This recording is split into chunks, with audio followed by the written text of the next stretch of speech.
Where did it all go? Seriously, and I just got paid, and I barely bought anything. Who spent all my money? You did. We've all been there. You tap your phone, the little chime goes off, and it feels free. Then, the bank statement hits. Ouch.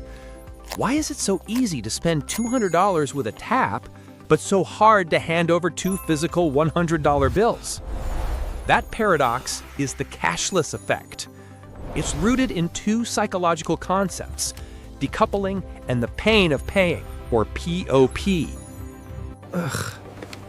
$50, just gone. That felt real. Cash is highly salient. It creates a visceral, emotional connection to the loss. It forces payment to be concurrent with consumption.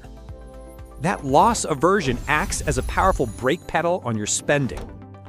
But digital payments, cards, apps, contactless tabs, they perform a psychological magic trick called decoupling.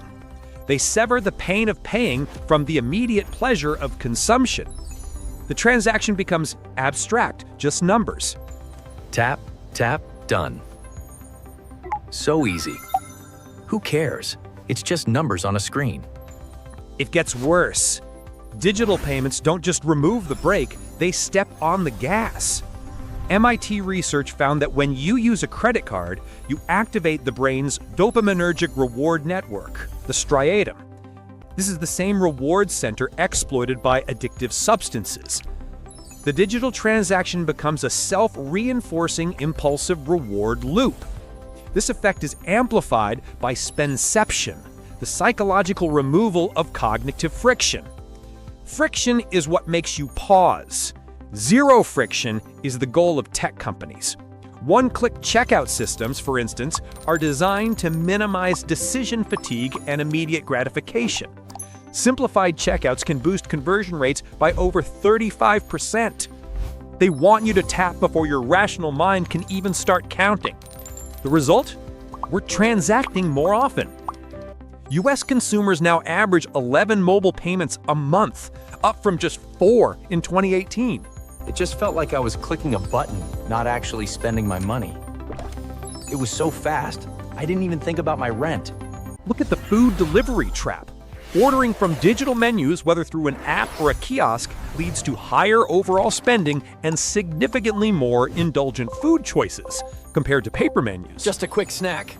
Wait, did I really order $70 worth of sushi and 3 desserts? This happens every time I use the app. One study showed transaction value increasing by a factor of 2.4 after mobile adoption. And then there are BNPL services, buy now, pay later. These services are the ultimate decoupling tool, making payment essentially irrelevant at the moment of consumption, which increases financial instability, especially for young adults. You can't stop the world from going digital, but you can build digital defenses. The solution is to intentionally reintroduce the friction your brain needs to feel the POP. Strategy 1. The 24-hour rule. For any non-essential purchase, wait 24 hours before you click buy. This cooling-off period gives your rational prefrontal cortex time to override the impulsive striatum response. Strategy 2. The digital envelope system. Adapt the classic cash budget. Use separate checking accounts, budgeting apps, or prepaid cards as segmented digital envelopes for variable expenses like dining or shopping. Reintroduce friction? The digital envelope system sounds perfect. I need to see those categories drop to feel like I'm spending cash. Strategy 3. Automate your health. Use the efficiency of digital platforms against the cashless effect. Automate savings transfers first, immediately after your paycheck lands.